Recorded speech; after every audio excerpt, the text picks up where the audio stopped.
Grand Rising Elder, I'm sorry about that. I was just trying to have peace for 4 minutes because when I woke up this rising of the morning, rising of the sun, yesterday I watched, I will say like, hold on, let me see. Grand Rising to your grandchildren as well and bless them on their day in school, excuse me. But I was thinking about the Tupac trial. Yeah, I was just making 4 minutes of peace to all the people that we lost in life. And like yesterday I was watching some of the Tupac trial, and a lot of people may just look at this as entertainment, but I don't look at it as entertainment. And this live right here may touch a lot of people's heart, but this is just my truth, and this is just the universal truth, you know? And I don't really care how people feel after this life is finished, but it's going to touch a lot of hearts and souls. And for the ignorant people, it's going to touch your emotions, you know? For real. So I'm going to break it down. Not the best way I know how, but just how I have to break it down, because watching anything on Biggie and Tupac or Nipsey Hussle or Pop Smoke or XX Extension or any person that we consider a rapper or entertainer. That's what we have to say in the public eye so people notice who they are. But to me, they're just human beings. They're just Christopher Wallace, Tupac Shakur. I don't know Pop Smoke real name. I don't know Nipsey Hussle real name. But at the end of the day, Tupac wasn't Tupac around his family. Biggie wasn't Biggie around his family. And human beings have this weird, weird thing of feeling just because somebody entertains you that they gotta be perfect. And whatever they do, you can make up excuses for their life. For more than 20 years, I've been thinking, and it's coming even closer now with the Tupac and Biggie trial. But the Tupac trial, as you see, when the Biggie trial comes out of whatever happens, it's going to be worse as well. But I'm going to say this. I'm going to start off with this. A lot of people around the world, they love Tupac. But Tupac wasn't no thug, and Tupac wasn't no gangster. Okay? I'm going to say it again. A lot of people around the world love Tupac. But Tupac wasn't no thug, and Tupac wasn't no gangster. Okay? Now, a lot of people would like to say that Tupac had many different sides to him. And I wouldn't say that, really. Because that could happen to anybody, of people saying that you have many different sides. Of saying that you maybe caught him on a day where he felt good. You maybe caught him on a day where he felt stressed. You may caught him on a day where it wasn't too good, it wasn't too bad. He's in between. You may caught him on a day where he don't know himself. That's all of us as human beings. But when you get on a scale where they call you a celebrity or a superstar or an icon or a legend, all of that goes out the window. Because when we all take a rewind back in our minds, and some people may take a rewind and go on YouTube and click in Las Vegas when Tupac died. A lot of people over the years, I've seen a lot of people try to turn Tupac blood. Tupac was in no blood, and I'll explain that later on as well too. But Tupac was in no blood because Tupac came from the Black Panthers, and what the blood is to target a Crip, and what a Crip is to target a blood. And a lot of people nowadays to try to clean it up, because we look stupid as black men in America and around the world, because you've seen how much death any of these black gangs produce. Bloods, Crips, GDs, P Stones, or if you want to take it to the Caribbean islands or the land of Africa, and our black communities, villages, or whatever you want to call them, we have gangs. And I was thinking about it. A lot of people didn't come and help when Tupac was in jail. When he was in jail, and I always give the respect, and this is not to tear our brothers down. This is not to tear our people down. This is to build our people up. So people, if you don't understand, I don't care. I really don't. Now, I'm going to say this. In my opinion, it was nice what Suge did for Tupac and getting him out of jail. But I always remember when we heard that Tupac is on death row. I remember my boy cousins and a lot of people was hype.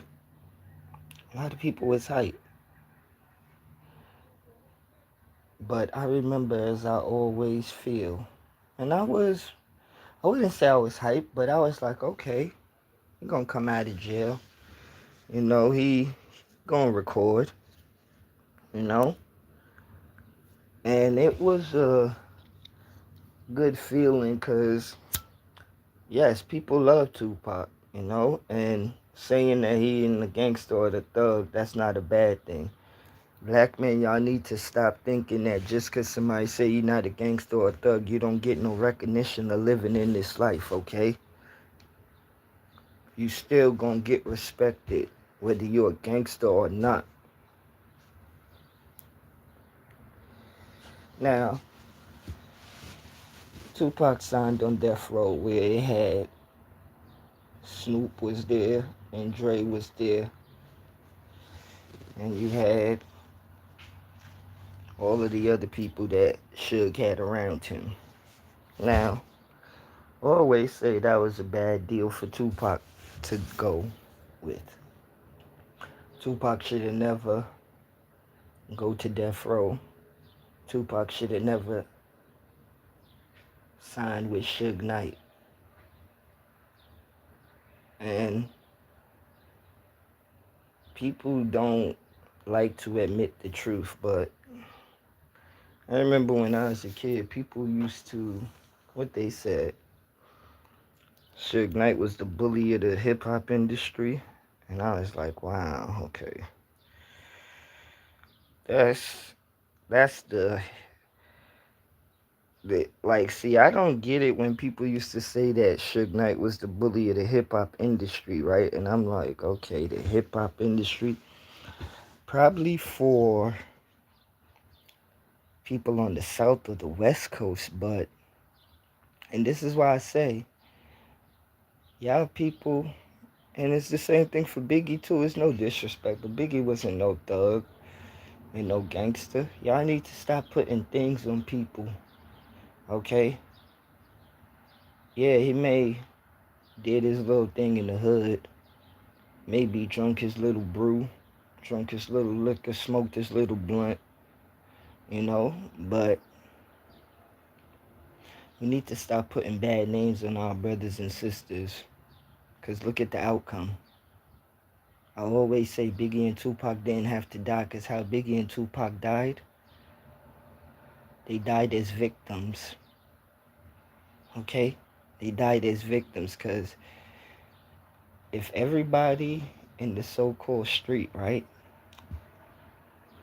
or in the underworld, how they say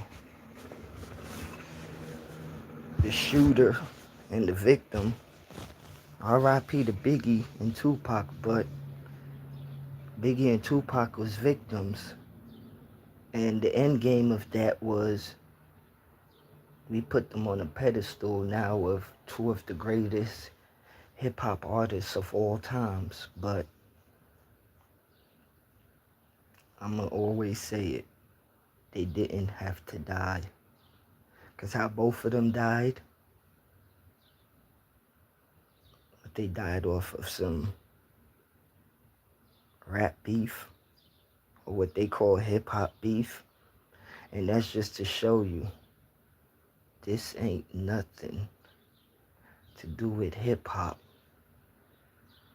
Biggie and Tupac died off of street stuff, okay?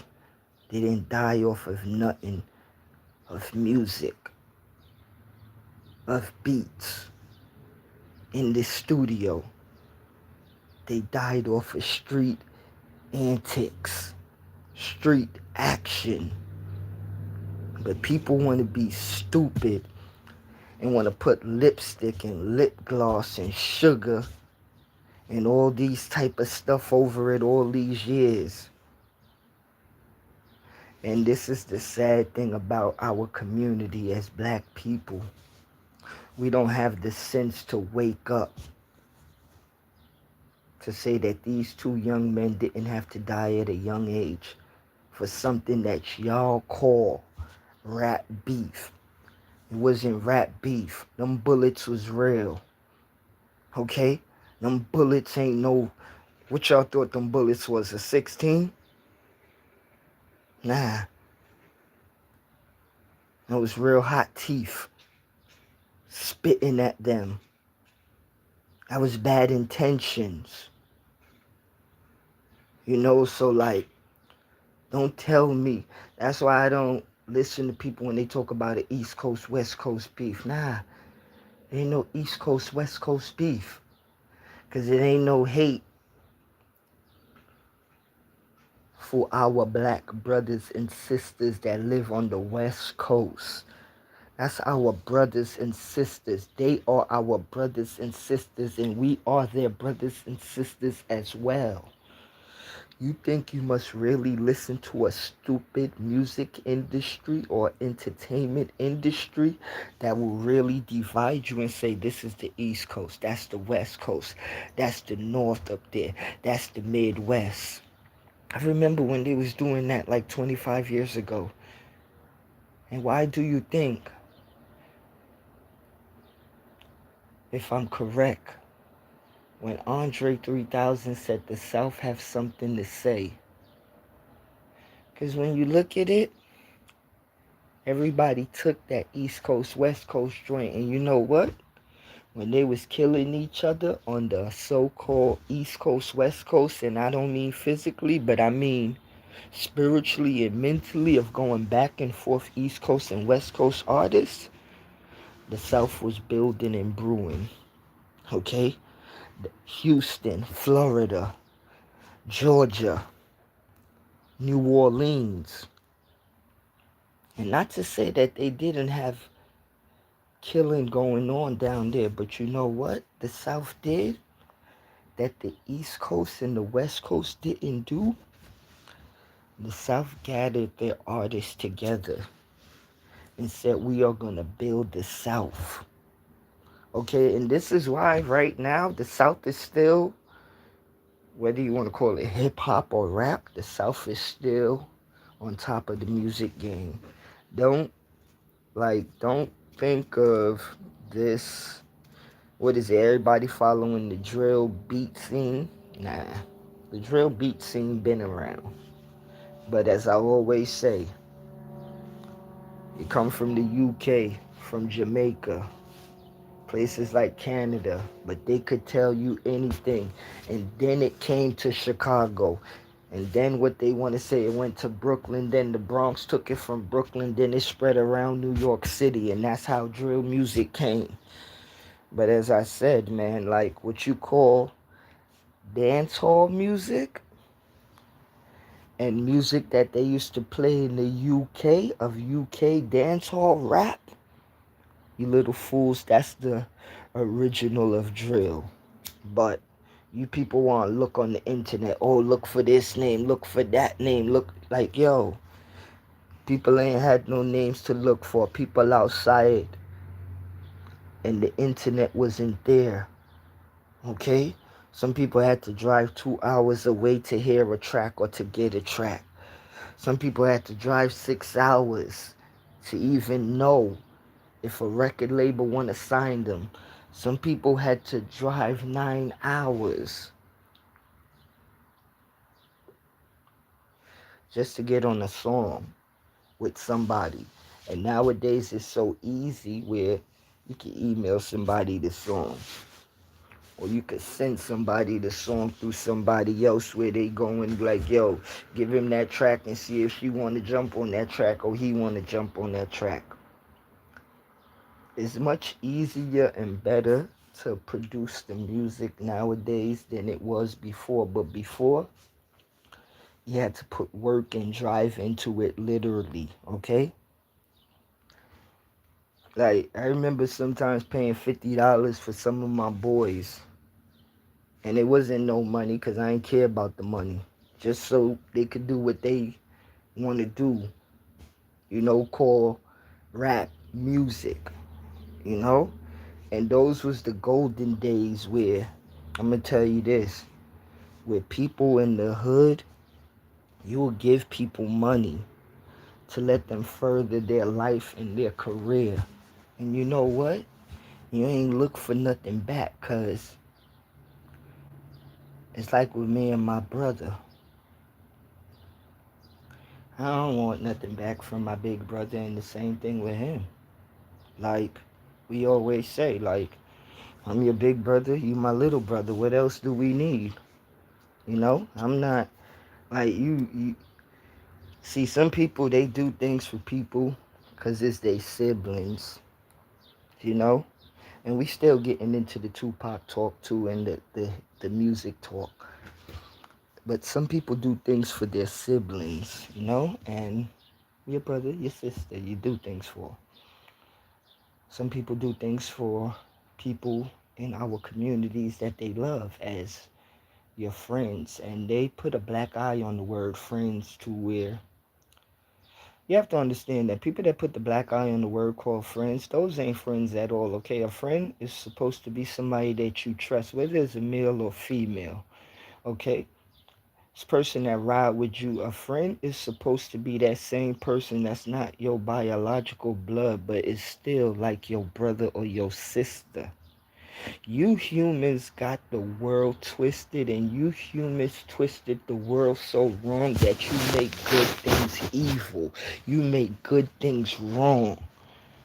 For real, to the point where people hate in the world saying friends. And so when people say they friends, you look at people and you ask them, do you trust your friends?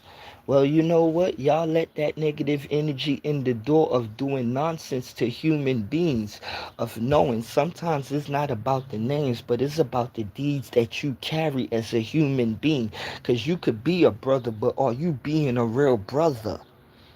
Are you doing the works as a brother? You could be a sister, but are you being a sister for real? You could be a mother, but are you doing the works? You could be a father, but are you doing the works as a father? See, the name is there, but are you carrying the energy of that name that you are supposed to produce? It's just like when you say a rapper or an MC. A rapper could make a million songs every day, but let me say, could a rapper really move the crowd of really making somebody leave that parking lot and up their life? Or could you make somebody leave that parking lot and want to harm somebody? Okay? Rappers, You could say what you want if they don't hold no power. But human beings hold power, so forget about the name and stop playing games. Okay? Human beings hold power over human beings because energy is real. And once you think that it ain't real, and once you have the thing in your mind to think that something can't happen, that's when you lose yourself and you lose it. Okay? That's when you lose it because you think Biggie Moms bust her butt in Brooklyn? Let me tell you, people joke around a lot with real life, right? But I take it serious to where me and my brother grew up with our mother and father, right? But one thing I always take with Miss Valletta Wallace is how she took care of Biggie. As I said one time in one of my lives, I couldn't go to the supermarket, and I'm going to the supermarket with my mother as a little kid, and how people used to say they didn't want to throw this inside the shopping cart. Man, my mother let me and my brother throw stuff inside the shopping cart, and to be honest with you, she probably made me throw more stuff in the shopping cart than him. Okay? And it wasn't that, oh, you're spoiling kids. No. Because as I always said, when my mother taught me and my brother money as kids, she taught us the value of it. She taught us appreciation and responsibility and to respect what people give you, and nobody don't have to give you nothing because you are man enough to get it on your own. So when people talk about friends, I'm not your friend if you ain't really come back from the dirt with me. I'm not your friend if you don't really got a good heart. I'm not your friend if you don't got a good soul. And I'm not your friend if the universe ain't appoint you to me and I ain't appoint myself to you. Okay? People like to make things complicated, but I learned it's like when you read a Sports Illustrated book, right? And you read a Dr. Seuss book. Those are two different reading levels. Okay? But some people would read both of them. And it's no problem in you reading both of them, a Dr. Seuss book, because I remember, what is it, Dr. Seuss book, Green Eggs and Ham, that was one. And I remember I used to love getting my Sports Illustrated books, whether it was baseball, whether it was the basketball player on it, whether it was a hockey player on it. I used to love my Sports Illustrated books, and I'm going to read all of the little insights inside the book. And it's just like the Dr. Seuss book. You look in the front, boom, okay, you open, you got the contents, then you read the first page, you keep on going. And that's like in life, man. Like, I said this to a brother yesterday. I said, yo, we bump into the wall and we may fall, but it's like everybody know the same thing. This ain't nothing coming from me. This is from the world itself. We know we fall, we get back up. But you know what? Some people in falling, right? We need to understand and overstand that everybody take things different. So some people may fall different and some people may get up different. So we have to realize that where if your brother or your sister fall, right, you may get up quick. Or should I say you may recover quick. But don't think that their recovery or their get back could be like yours. But that don't mean that you still don't help them, still don't reach your hand out. No, you reach your hand out because you have to understand, even though we all are on the same time, I'm going to say it again, even though we all are on the same time, we are not on the same time. Okay? Hold on, let me read that. There's comments. Excuse me. Okay. In my opinion, I think Tupac should have not signed to Death Row, Row. You had to keep that gangster image. Brenda had a baby Keep Your Head Up was the real Tupac, not the gang banger. Man, let me tell you something too. Brenda Got a Baby. Brenda, like, you hit me with that one right there for real. Like, I remember when we used to hear the song Brenda Got a Baby, right? And I don't remember the year or the month that the video came out. But I remember when we all was waiting for the part where they threw the baby in the trash can part, and that video, and Tupac is the type of musician artist, right? That'll hit your heart and your soul. Don't matter who you are, what religion you are. If you listen to music and you have understanding and common sense, Tupac would say something that will relate to your life or your family or you itself.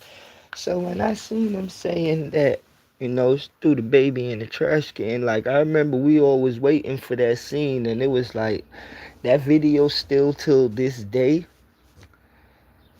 is very touching, as we say as humans, because, and a lot of people may not understand this, and I will say this.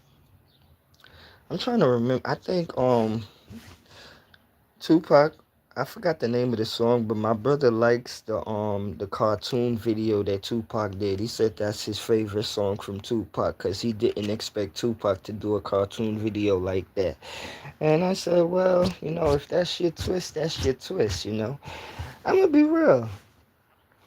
I will say him making that Brenda's Got a Baby joint, that's one of my like best videos that he did, mixed with, be real with it, and it would, cause that was the old, like, him and Snoop Dogg, like that's one of the second best videos that he did that I like, cause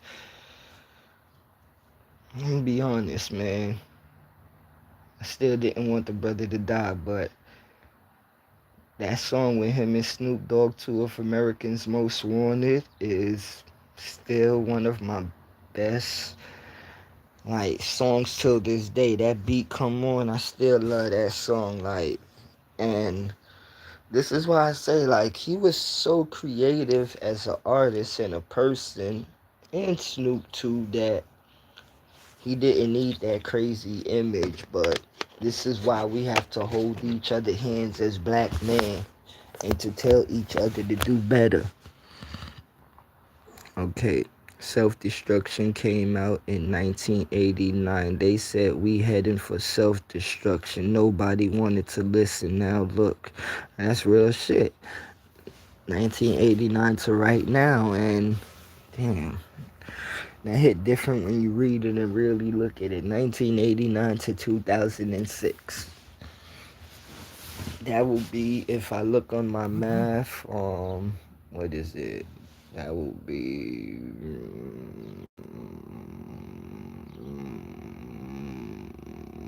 46 years. 46 years ago. 4 more years will be 50 years of self-destruction, and I still believe we could heal, though.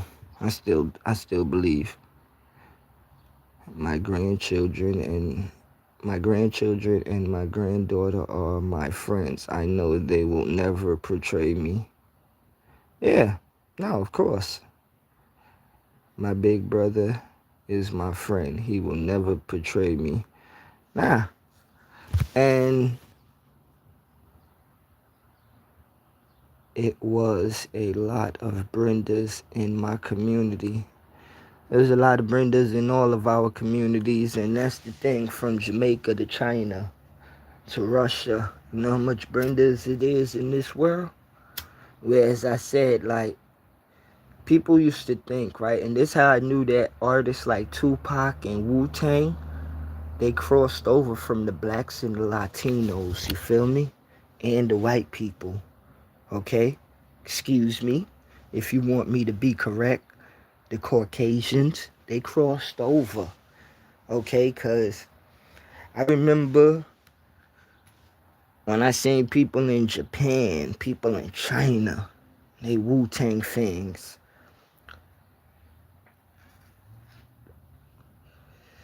Tupac got fans all over this world, you know? And this is what I tell you, whether you want to, I don't like the division of saying the black man in America or the black sister in America or the black sister in Africa or the black sister in the Caribbean islands, the black brother. I hate to do it, but we living in a world where you have to do it to explain, because the war and the drama in the black community is so deep that people don't like to study it, but they just like to act like it's not happening or act like it's nothing. But let's be real. If we all come together, the hard way, this shit that people like to say, right? Moving mountains.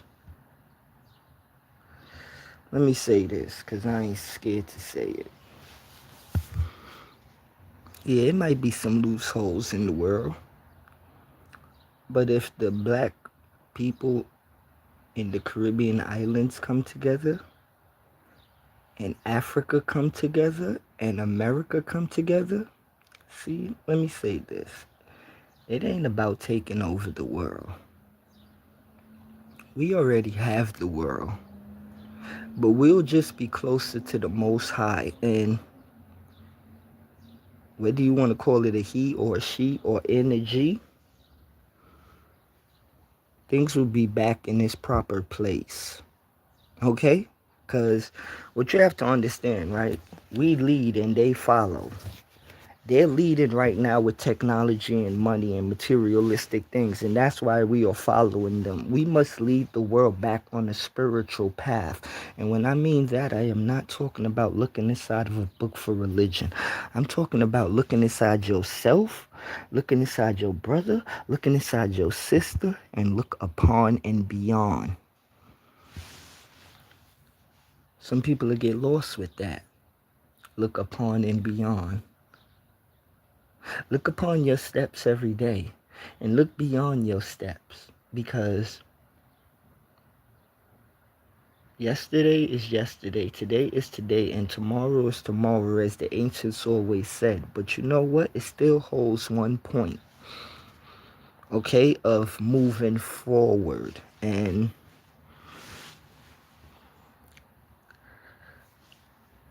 it hurts many of times to see.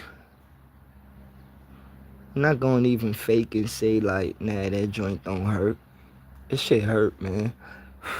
And when I say it hurt, it ain't hurting me as crying many times of thinking about how our people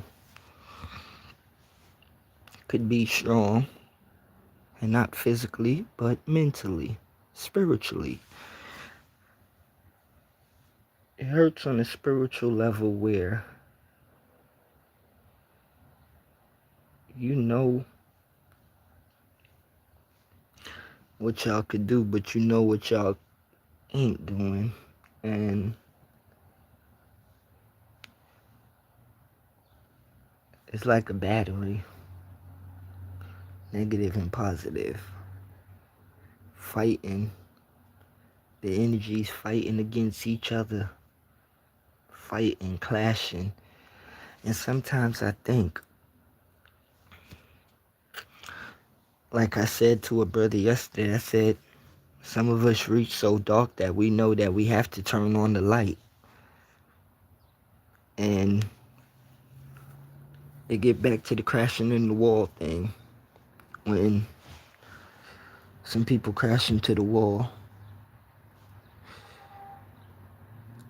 I don't mean as in a car, but I mean as in the spiritual world and in life.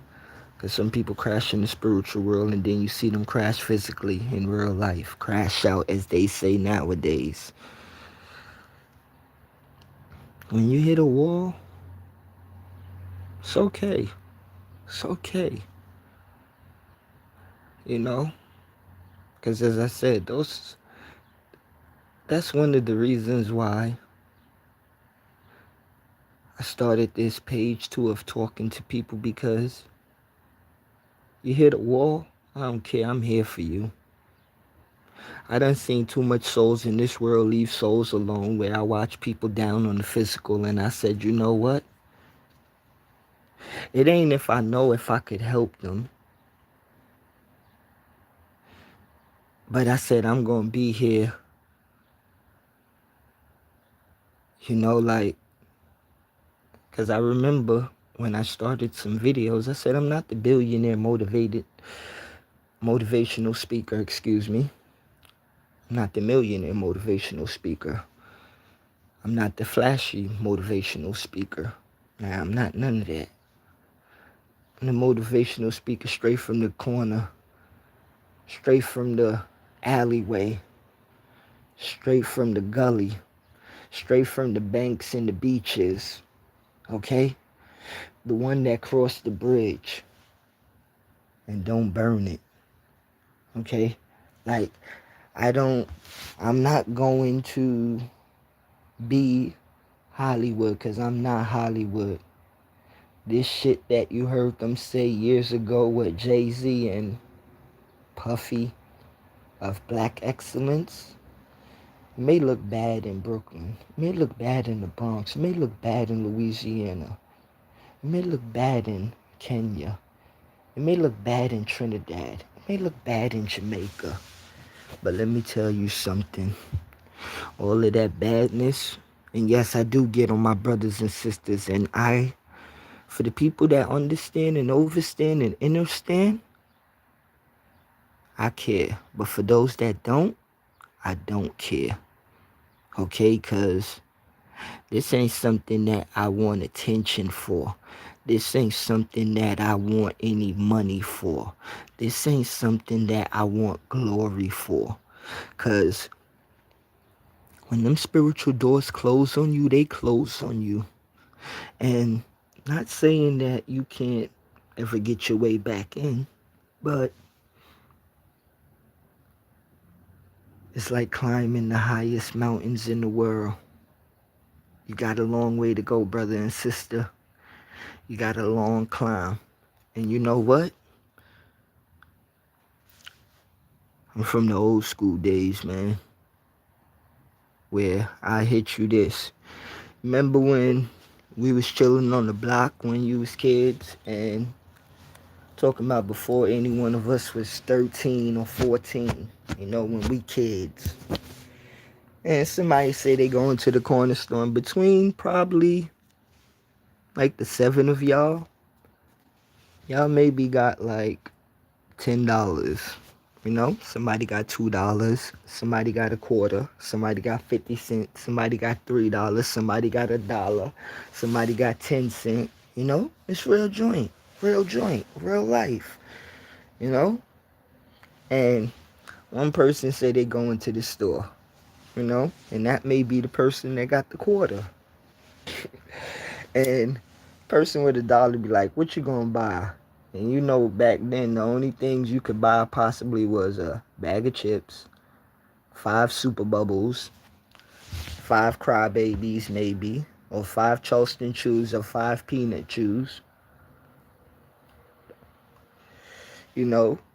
Maybe 5 Chiclets or something, but then everybody said, oh, we all going to the store. And that's when everybody said we put our money together. And we put all of our money together. You end up finding out we got like $10. And that's when they had the 50-cent box juice. 50-cent big box of juice. I think, if I'm correct, the quart.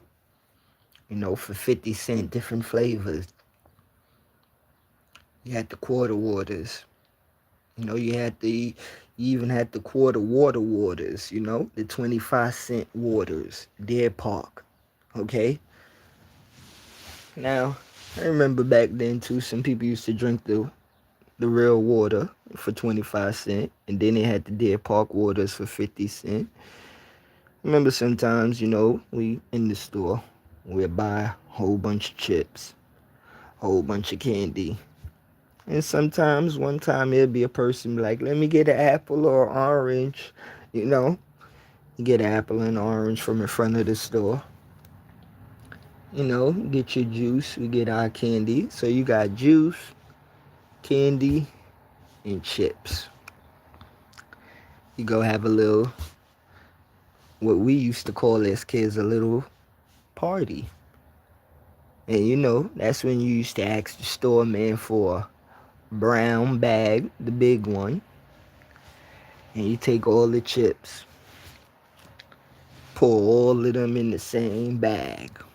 Everyone, you open every bag. And if we had cookies too, we get a little plastic bag or a little brown bag. And you throw all the cookies in the same bag as well. And the miracle magic joint that we did as kids. You crush the top of the bag up, the brown paper bag and the cookie bag, and you shake it. You shake it. And you made your own party mix. Now, you shake the cookies up too. Everybody had their own quarter water or their juice. And if you needed to, and if we, see, this is the thing where I say, back then it was family. We knew we were smart where, if certain people didn't know how to use a knife back then, as I said, you buying an apple or orange, we went, cut that orange and apple up into how many pieces we needed to cut it up for everybody, not in 4. If we needed to cut it up in 8 pieces, we cutting that orange up into 8 pieces. If we need to cut that apple up into 14 pieces, we gonna cut it into 14. Because as I said, I don't know what this generation and this energy is now, but I'm from the time where when we say everybody eat, everybody eat.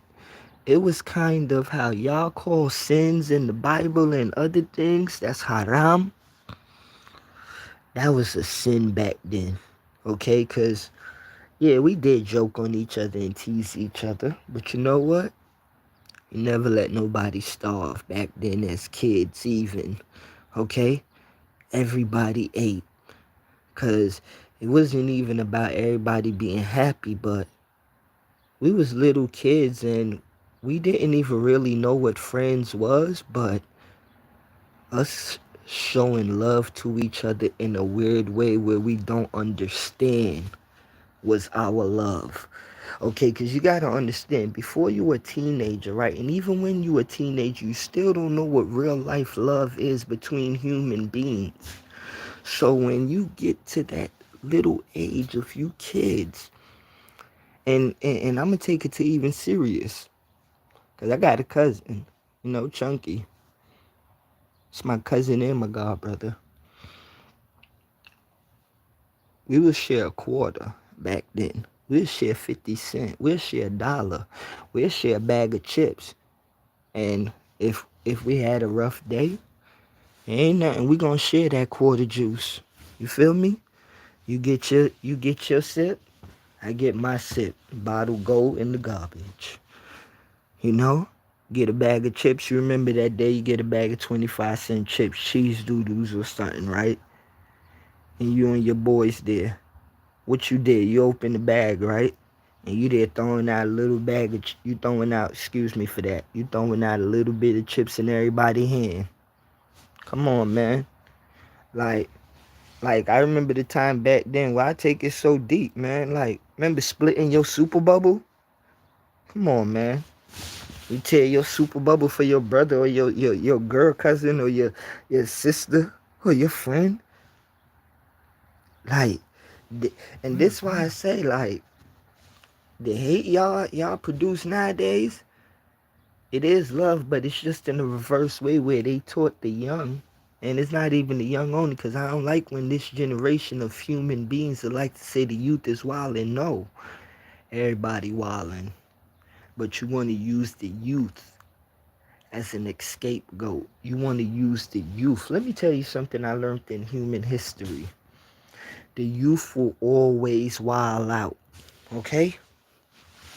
Let me say that again. Of what I learned in human history. The youth will always wild out. And you know why they will do that? Because the people from generations before them, if they didn't lay no foundation good enough for them, what you think the youth gonna do? They full of energy. Okay, they full of things where our generation right now in the 40s and the 50s, the youth that's in their 30s and their 20s and the teenagers, a lot of people may not like what they doing, right? But let me tell you this, I believe in them and I love them because I know that they are the ones that's going to carry this world on. Whether you see these governments controlling this world, it's all good. But the youth, they will do something that the world ain't see before because these young people are very intelligent. Don't let nobody tell you that they not. Okay, even the young dudes that you see that's walking in the hood and all of that, and it may be 12 of them, it may be 20 of them, let me tell you something. These young men and women are bright. And it's more than that they need a chance. They need love. They need people to show them a different way. Because you think if I'm going to grow up in Brooklyn, around where I grew up at, you thinking I'm not going to love to drill? I'm not going to love to fight the people down the block? You have to understand and stop thinking in your own mind. This is what they grew up in. They grew up in a battle world. How do you think they're going to react? And this is the thing that a lot of adults don't see. They grew up in a battle world where, yes, their brother is their enemy, but society don't like to see that. Let me tell you something. I remember a young kid told me one time, he said, "Big bro," he said, "I understand all that you saying." He said, "But if I try to be peaceful with him, he might kill me." He said, "So what does that solve?" Do you understand how many more young black men and women think that in America and around the world? Even other young black men and women in different places and other young people of different colors or different pigmentations. So when you see the youth, don't beat them down, bring them up. Because when we was kids, and when we was young teenagers and young men and women in our 20s and 30s, we may did a lot of things that society don't like. We may did things that society do like. But the thing is, a lot of people don't like to see the youth killing each other, and that's the major point. And yeah, don't like that.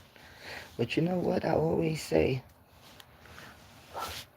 How you think they learn to kill? How you think they learn to hate? How you think they learned that somebody is the opposition? How you think they learned to carry on this tradition? It didn't just pop up in their head that they gonna say like, I'm going out there and there's warfare in my community, so I'm gonna go spank everything that don't like me. They didn't raise up like that. They didn't grow up like that. Once upon a time, we all was babies. Once upon a time, we all had bibs and bottles. Once upon a time, your moms and pops had to change your pampers. Okay? Once upon a time, and when you say that, right, some people say, yeah, I ain't grew up with a mom and pops. I grew up with my grandmoms. I understand that. Some people grew up with their aunts. Some people, uncles raised them that didn't have parents. And then the sad thing is, some people that be faking that they, like, not from the hood, but grew up rough. You know what it's like for a boy or girl to really grow up in the hood without no family? Do you know what that is? Do you know what it's like for somebody to grow up in the hood and don't know their mother or father? Do you know what it's like for somebody to grow up in the hood that don't even have no mother and father? And then the hood or their community becomes their mother and father? See, people don't understand that. When some people grow up with nothing at all, as in family, that we all need, yes, it may be bad, right? But you have to take the reality. Our community end up raising us, as in a people, okay? So when you see some people really out there, they out there. And they do have saving, because I seen a lot of young men and women, and I talked to a lot of them. And you know what? It ain't that they want to change or they don't want to change. What you got to get right is some of them don't know how to change. I remember this young boy I was talking to, and remember I started talking to him because when I looked at the fire and energy that he had in himself, it reminded me of somebody that I used to know. And I remember every day talking to him and just keeping up on him. And I was hoping that he stay good, stay free. I ain't speak to him in probably 3 months, and I ain't see him in like 3 months. So, to be honest with you, he probably got locked up. But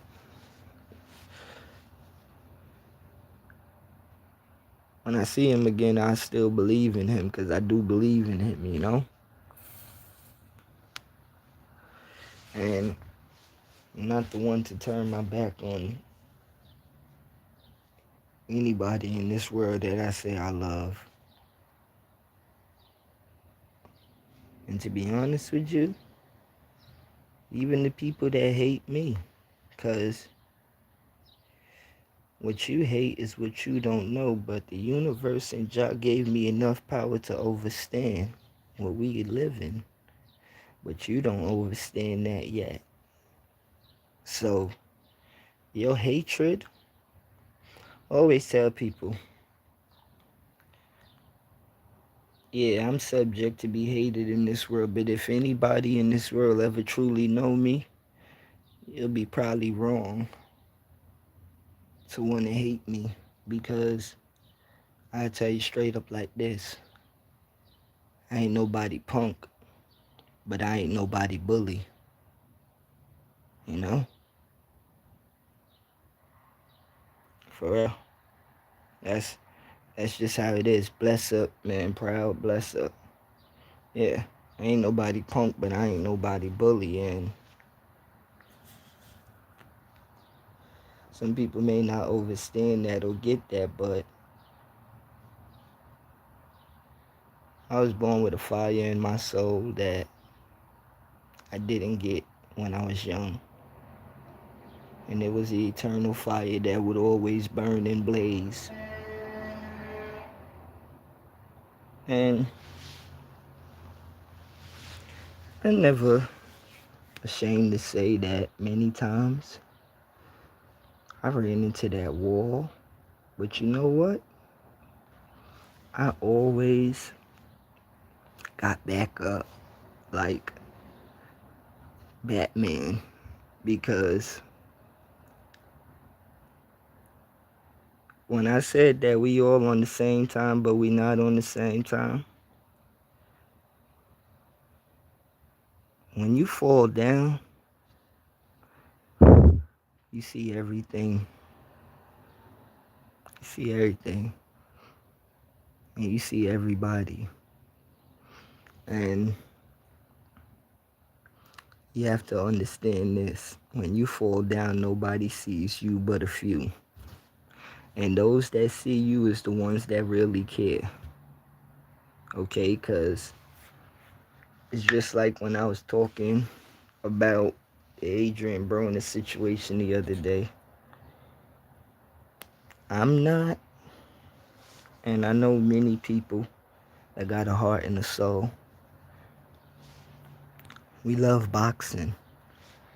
And those of us that love boxing, because I was watching a few boxing clips yesterday with Zab Judah and Mike Tyson, Shannon Briggs, and I said, wow, like a lot of people, because I'll be real, I was one of those people that said it a couple years ago, and I think I said it out of my mouth this year too, that boxing is dead. And like, I may be very wrong, because there's still a lot of boxers that's boxing. I would be I wouldn't say that the heavyweight division is dead, but oh, God help me. The heavyweight division is surely not like what I grew up seeing, because in the 90s, the heavyweight division, like some of the wackest people in the 90s in the heavyweight division will knock regular people out that's bigger than them. Like, because, like, somebody that's like 230, right, that was whack in the 90s, will knock somebody out that's like 240. They be like, one thing that I really respect with boxers and boxing history and boxing is the ones that really lock in, you know? And that's why I never care what nobody ever say about Floyd. Yeah, Floyd, a lot of people used to say this and that about him, but you know what? One thing you can't say, Floyd don't love boxing, okay? And like Zab Judah, yes, his career may win certain ways, but no, Zab loved boxing, and even like they tried to play Sugar Shane. Come on, Sugar Shane Mosley. I don't like when people try to disrespect the sport. And Adrian Broner, I'm very upset of how he is living his life right now. But when it comes to boxing, you is like, come on, man. I don't even want to throw the four on it, but the four is there. You a 4-time world champion. And this shit that we call lust in the world, in this entertainment industry, and in his mind, it really took over him. Because, yeah, we know the shit talking AB.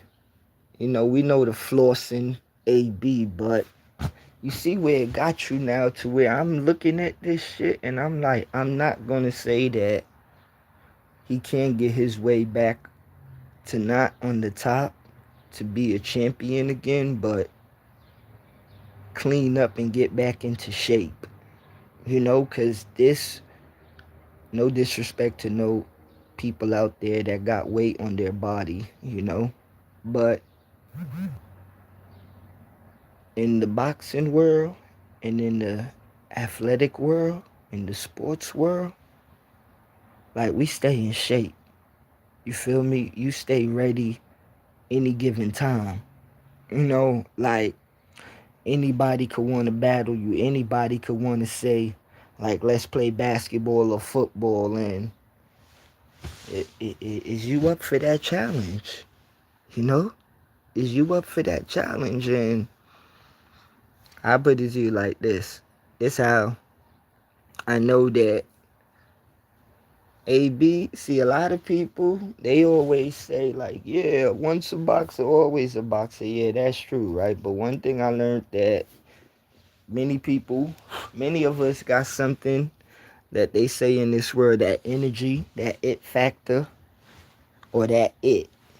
And I remember the other day telling my brother, I was like, yo, I remember playing some basketball games and stuff, and it was some rough competition. You feel me? But I remember the rougher the competition was, and the nicer dudes think they was. That's the better I had to be. And I had to take it to a place that they took me to. You know, you had to grab yourself out of yourself, and you had to show yourself, not showing off. But when competition meets competition, that's when you gotta really show who you are. Cause it don't matter about regular playing or regular skills. No. When somebody meets you there, you gotta make sure you meet them there too. So watching how AB moving, now I don't care about their personal life, but when your personal life enter into the public eye, it's like, yo, come on, brother, clean yourself up. Don't make the world look at you as a joke, as a pinata, because that's what everybody is doing right now, is laughing at him. And I'm going to say it again. One of the saddest things that I seen the other day when Dean was in the audience, he was walking around, and a little kid told him, I seen AB. Adrian Brony, you don't know how many little kids, no matter what color they is, look up to you around this world, okay? And that wasn't nothing that you could set up, okay? It was a little kid. And he told Dean the Great, he was like, I seen AB. And you got to understand how many young kids around this world want to be boxers and look up to their boxing idols, okay? Because I don't care how rough and tough it gets, at the end of the day, in my opinion, I will always say Tyson is my favorite boxer of all time. Because he's been through the trials and tribulations. And when I was a kid, that was the first boxer I seen say, "Argh!" Okay? And, well, I would be Brooklyn biased, I'm from New York City. And I'm from half Brooklyn, too. So, nah, man, Tyson, that's one of the boxers that I'll always give respect to, because he a warrior. He a warrior.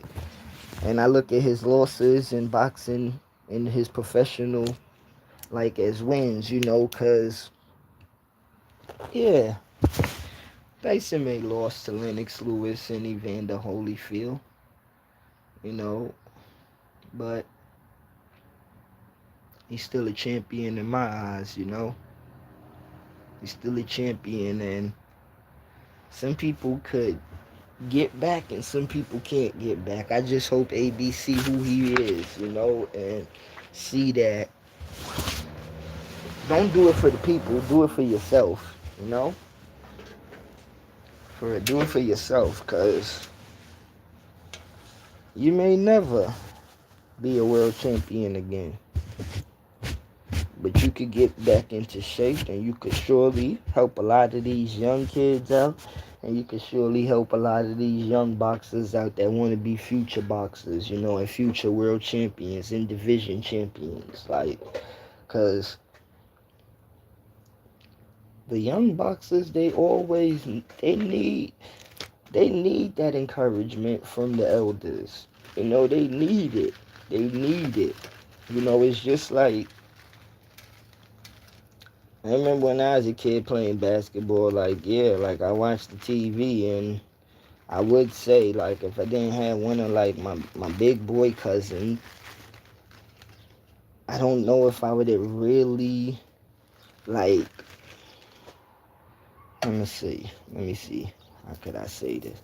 I don't know if I would have really loved basketball the way I did if he didn't bust my ass and, really push me all the time when we was kids, cause I remember him playing me, and I remember him just waxing me, and that's the time when I thought my cousin was probably the best basketball player in the world, and I'm like, man, Like, and he just beating me every day, every day, every day, every day. And he used to put me against different dudes my age. And I'm going through trials, but it made, like,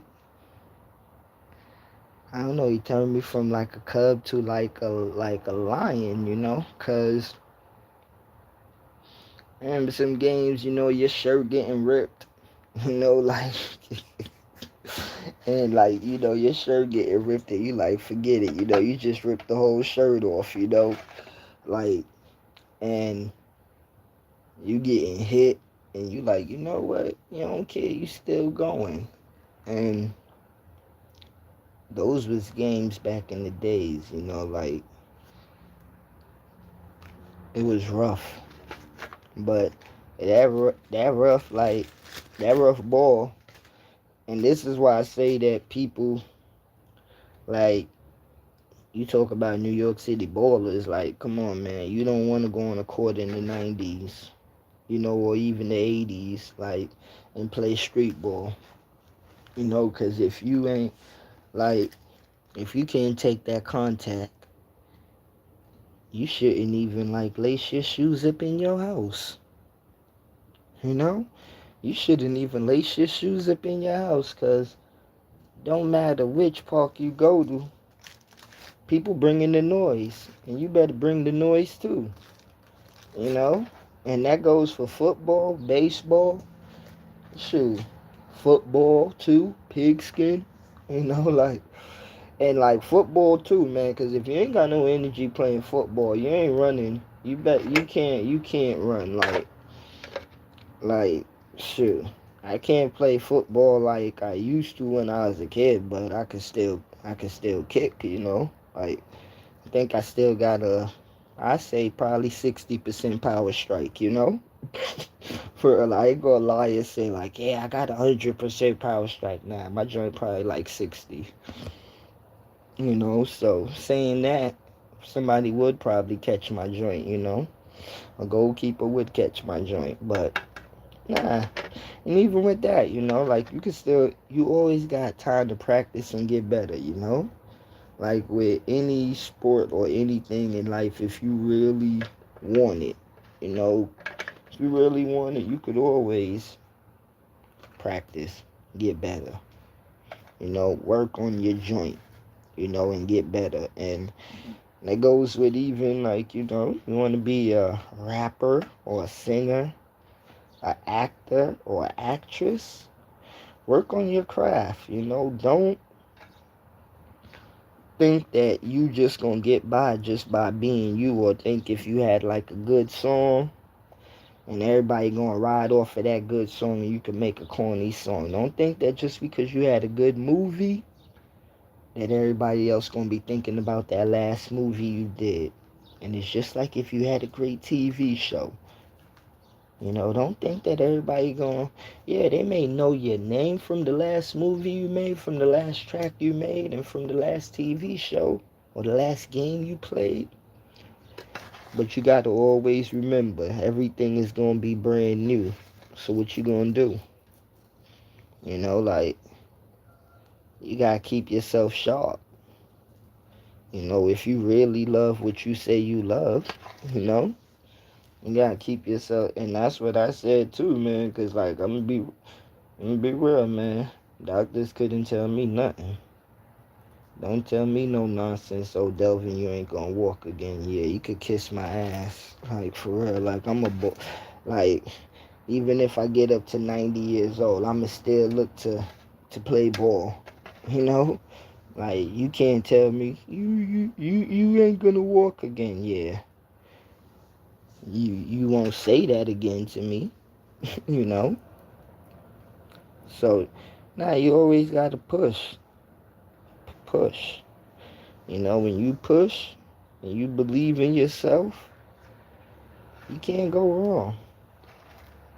I don't believe you could go wrong. It's those that don't believe in themselves and stop. Those the ones that go wrong. Because you give up. And giving up shouldn't never be an option. For real, cause if you get a heart attack on the football court, God bless, God guide. That's your joint. You feel me? You you you got to go to the hospital, and may they take care of you. You know, we done seen a lot of athletes get injuries on the court, on the football field, on the other football field. You know, but it's part of the game, and those that get injuries, you recover and you come back. Cause you know who's a slept on person in the NBA next year? People better watch out for. You know who everybody better watch out for next year? Jason Tatum on the Boston Celtics, Agent Zero. Let me tell you something. Jason Tatum is looking to get back into his old form and to really, he looking to show the NBA next year, not the East Coast, but the NBA that he still got it. And to be honest with you, I think JT still got it. It's crazy that, it's still crazy to me that, the Boston Celtics in the NBA, I know it's business, but it's still crazy that they broke that duel up, Jason Tatum and Jaylen Brown, and it makes me wonder now, too, to be honest, and basketball rumors and news, even though they said they ain't got no problems with each other, why would you break them two up? Like, why would the Boston Celtics do that in the NBA? Come on.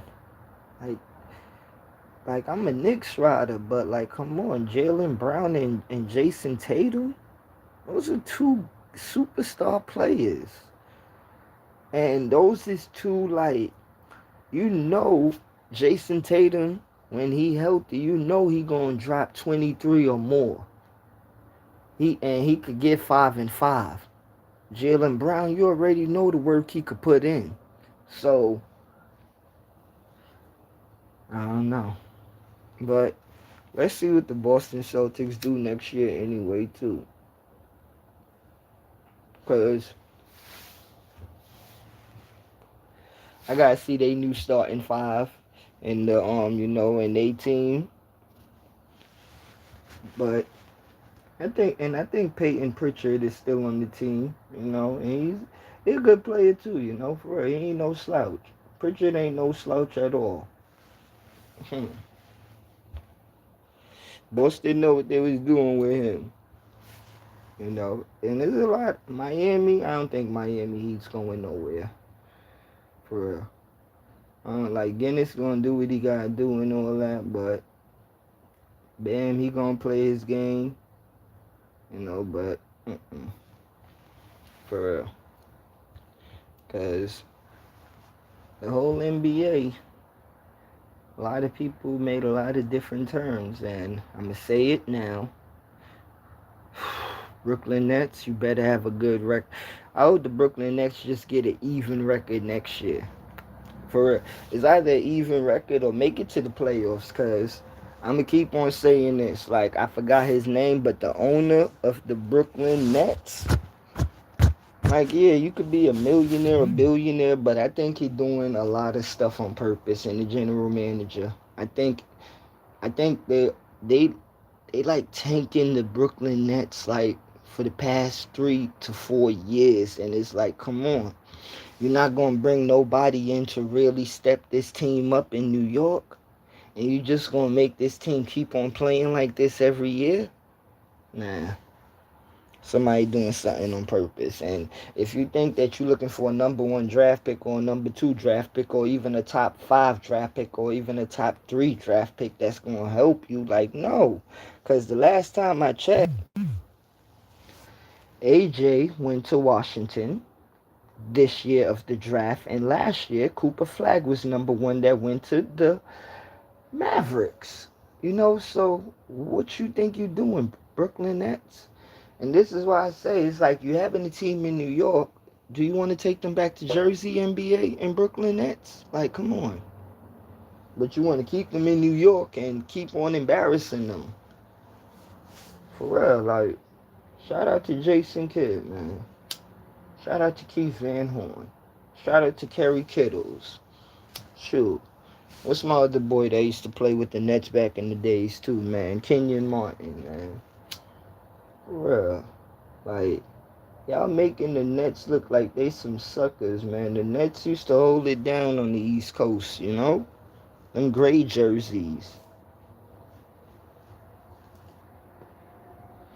Now y'all got the Nets looking like laughing stocks of the NBA. And the thing is, that's what they are. They like the Rockies in the MLB.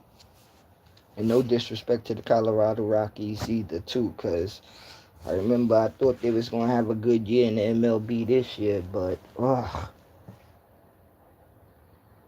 real, I can't. But I would always say good luck to the Colorado Rockies for next year. For real. Okay, let me see. Now, Kerry Kittles, he was one of my favorite three-point shooters from back then. You know, he was a good shot one. Okay, let me read the brother's comments. Elder, yeah, drill music, kill music, pop that pill music, no substance or social commentary with purpose unless it's coming from the OGs or current conscious rappers. Yeah, now we need more conscious rap. Word proud, it's even in the music, all that kill, BBB, bull, shit, I don't listen to. It ain't doing nothing but like negative energy, you know?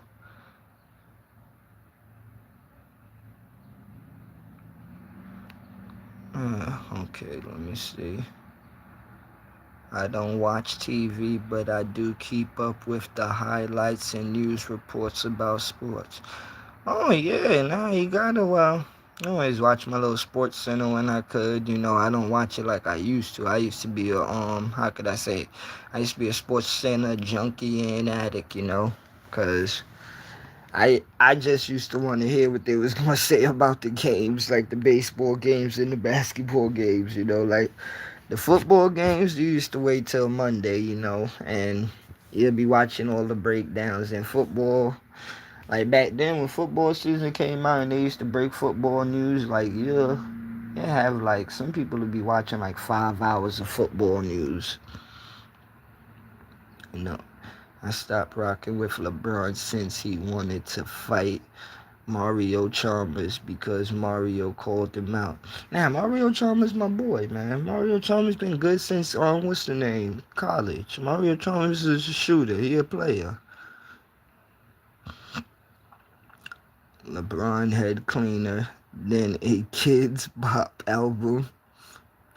Now LeBron he need to either cut it all off too, for real. Just like he need to, yeah, if you want to go ball like Michael Jordan, for real. If you ain't got no hair, you ain't got no hair.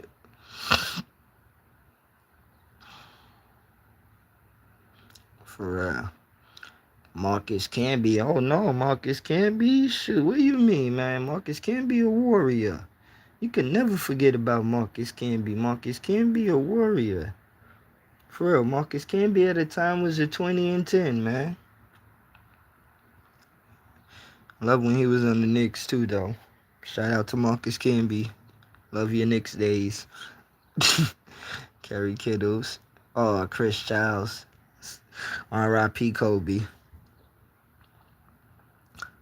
For real. I will watch Around the Horn and PTI. Pardon the interruption. Yeah, I remember Pardon the Interruption. I think that was the one when they had the list on the right side, I think, and they used to just go down the list and talk about the different topics. Pardon the you know, I forgot the pizza what it was. They had a pizza what's the name, yo?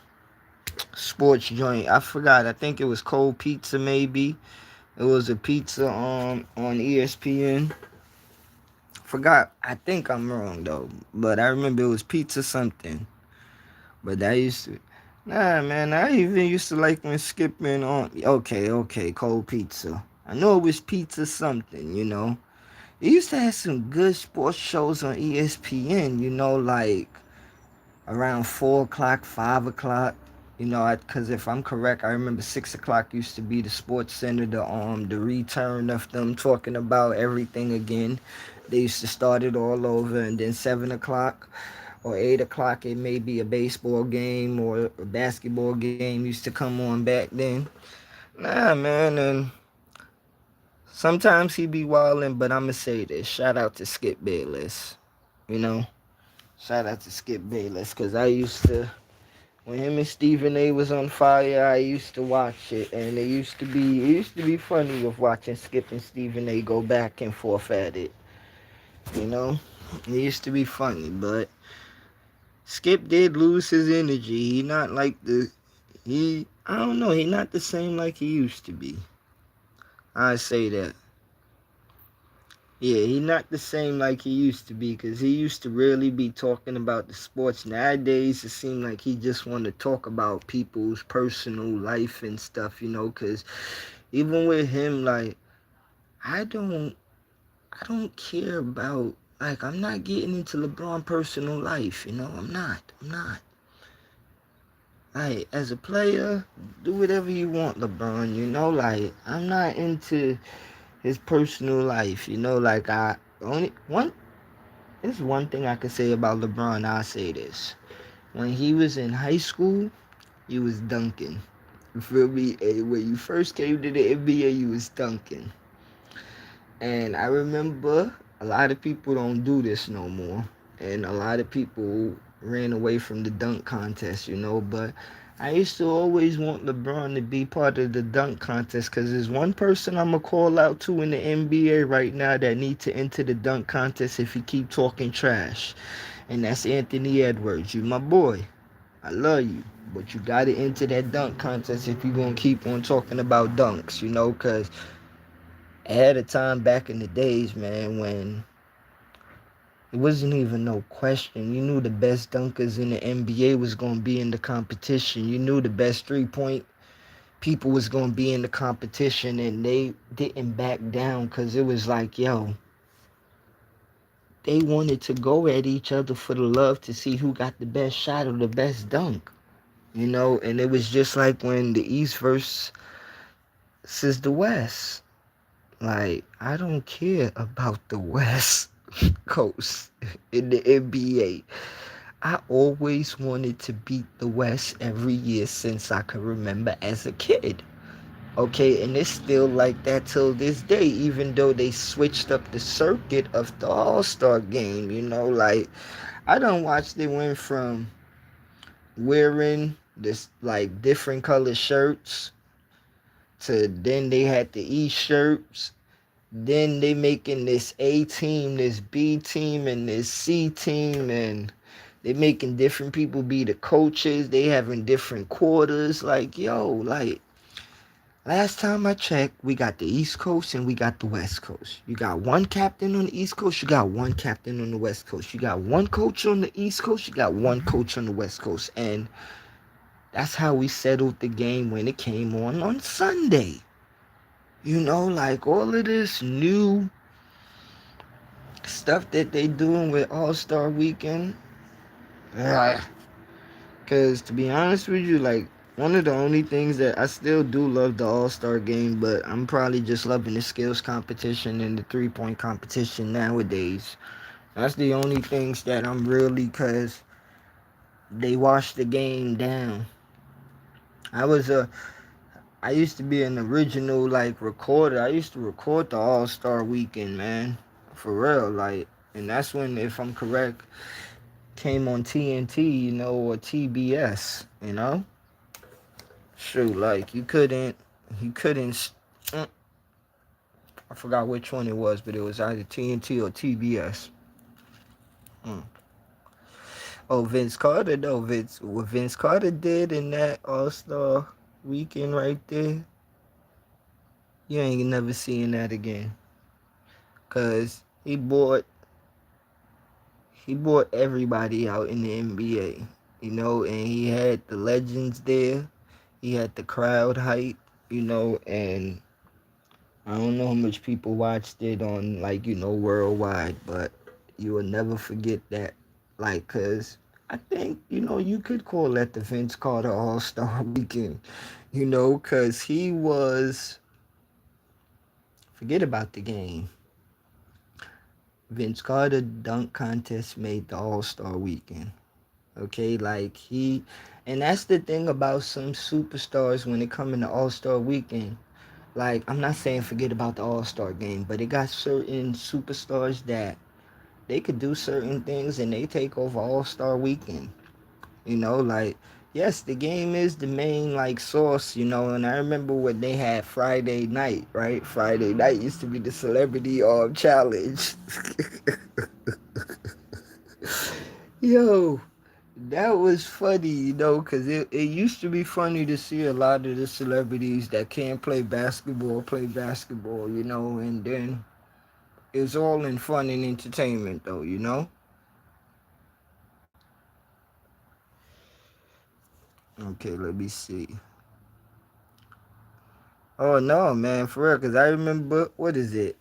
Two of the only good celebrities that I know that could play right now, too, is like Chris Brown and, what's the name? And what's his name? J. Cole. And yeah, I ain't gonna front on Gilly Gang. Gilly, he a little left hand assassin, but like learning, I ain't gonna lie, Gilly, how he dribble, I could steal the ball from him like 80% of the times. For real, cause like that joint, to be honest with you, I could stick defense on him with my left hand, and trust me, he'll get mad. I'll take the ball away from him 80% of the time. Cause I already like watching him how he dribble and play. I already know his stance, and I already like he's what we call easy lunch meat. I wish D Rose would have entered the dunk contest. Oh yeah, young D Rose would have shaked the rim back then, cause still till this day, even with the injury, D Rose is still he's one of the most next to him and Westbrook. They're two of the most electrifying point guards that the NBA's ever seen. Okay? Like somebody could take it from A to B and bang it on you. Okay? Run from one end of the court and run through everybody and bang it on your whole team. And even if one of his teammates is there, they probably get banged on too. You don't get athletes like that no more. And John Morant is on Portland now, and I do think that I do believe in John Morant game, but he just gotta keep all of the silliness out of the way, and just play basketball. Play ball. Ball is simple. Like you'll make like life and ball hard if you keep all of that negative energy inside. The court. The 2000 All-Star Dunk Contest will always be my favorite. Vince Carter was beasting. Yes, sir. The East versus the West All-Star games haven't been interesting to me in years. Nah, they're making it like I don't like how they flip Adam Silver. Just be sometimes I'm not gonna say like I hate Adam Silver, but I'm gonna be honest. I miss David Stern as a commissioner. R.I.P. for because he wasn't perfect, but at least David Stern made it fun. He made sure David Stern was like Adam Silver. Yeah, on the business side, he is a businessman and he is a Scrooge, but he don't know how to run basketball operations. He don't know how to run the NBA, and that's the sad thing, cause I've been watching all the like I watched David Stern, and he had a lot of controversy in the NBA, from when I was a kid till he passed away and stuff. But one thing I could always say, He made the NBA entertaining around the world. Okay, because what it was, 1992 or 1991, if I'm correct, when the USA team went across seas to play for the Olympics.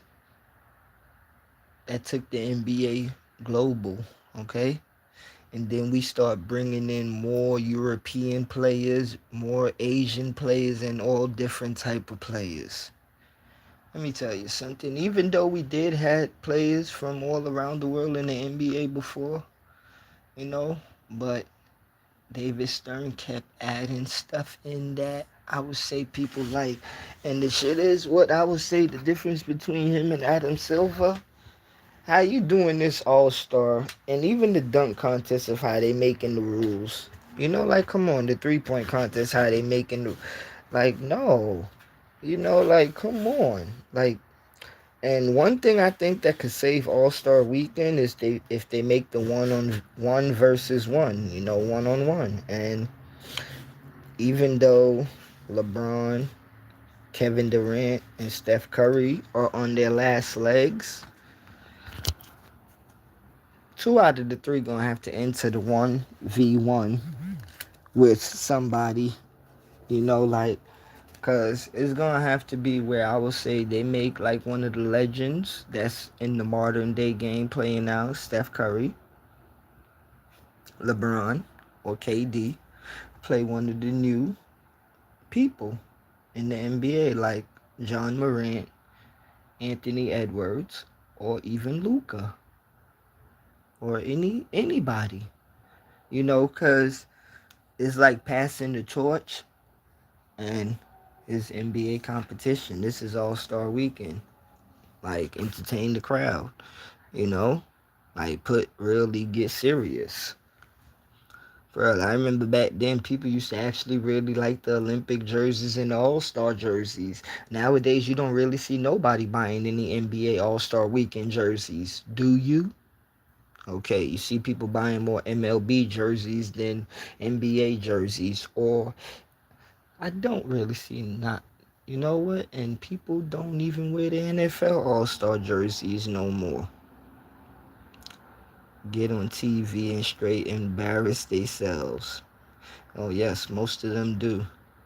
I would have been a shooting guard or a point guard in the NBA had I focused strictly on balling.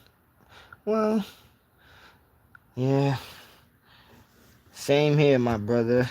But I always say I just look at it now and like, you know, that probably be like they got in Marvel and DC. That's probably in my alternate universe life, you know. I'd be in the NBA. But now I just watch and teach. Hmm. Yeah. Stern over Silver all the day. You know, nah man, I don't wanna never say I hate Adam Silver, but I just don't agree with a lot of things that he do. You know, I don't. I don't. And it's like when he be having like, you know, interviews and stuff and be talking, it's like he be acting like he's into the NBA and the players, but it's like you're not putting nothing out there that the fans and supporters really like. I even enjoyed the pre-All-Star game panel production. Oh, of course, man, with Kenny, Chuck, EJ, and Shaq, and their playoff prediction discussions on the inside. Let me tell you something, bro. Them 4 right there, they're being like, I love them 4 together. For real, like you never break that group up, and I hope they never break up for real, cause like they just make a good team, you know. And like I like when they argue, you know. I like when Charles and Shaq be going at it, you know. Like Kenny, he funny when he ready. EJ like see, Ernie Johnson is a legend, you know. And like I respect EJ for real, cause he been in the game from like when I when I was running around the house in boxer shorts. You feel me? Like EJ been in the game since like hitting myself in the face with the basketball. You know, like come on, Amar Rashad. You know, like for real, like these people, some of these people we grew up with them in our crib. I laughed when Shaq was quoting Jordan and Chuck was like, he ain't tell you he want to be in Shazam too, and Kenny gonna say he's like Shazam and I am Jet. Stop capping. No, and I like when they all four be going at it, cause it's like you need that type of energy on the like on the show, you know, and like that's why I said Skip and Stephen A used to be good. You know, like what is it? I remember who is it? I like Candace Parker and Dwayne Wade when they had their little show. You know, let me see who else made a good team on the broadcasting. Damn, I forgot the people that used to be on Monday Night Football. Howie Long and the Monday Night Crew. They was a good team. You know, Monday Night Football crew. They a good team.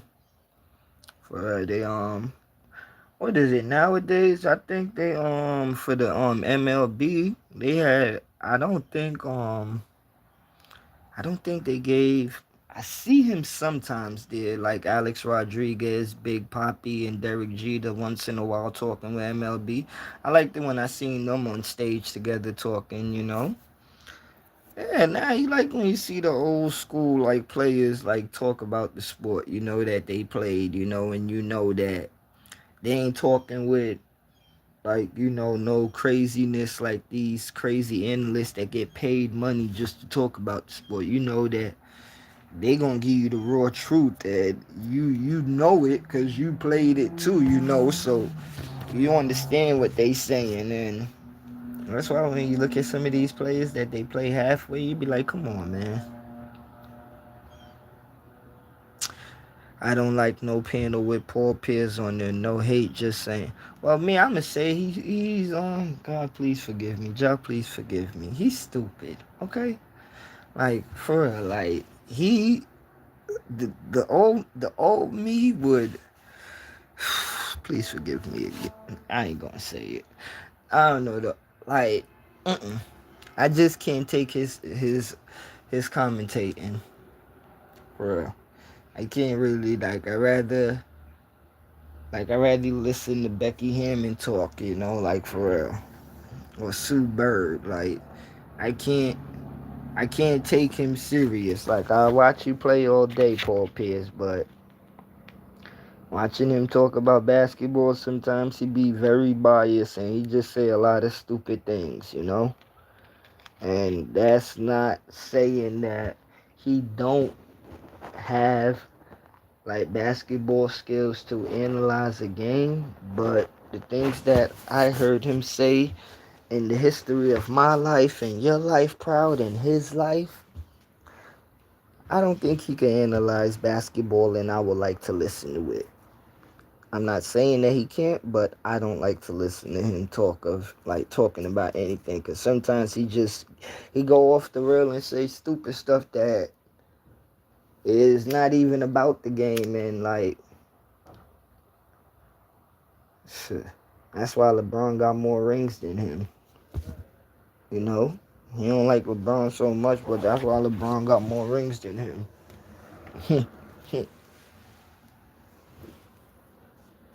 And if you really want to be serious, yeah, you got a ring, but I still choose Carmelo Anthony over him all day, every day. For real. Because me, what is it? My boy Melo got 5 gold medals for the USA, right? And I'm going to say this, yo. I'd rather get a gold medal for the USA than the NBA championship. I'm going to be real. And I know a lot, like, for real, because, like, this how I'm going to put it. I've been watching the USA Basketball Olympics since I can remember. And in the Olympics, it's supposed to be like, this is the globe.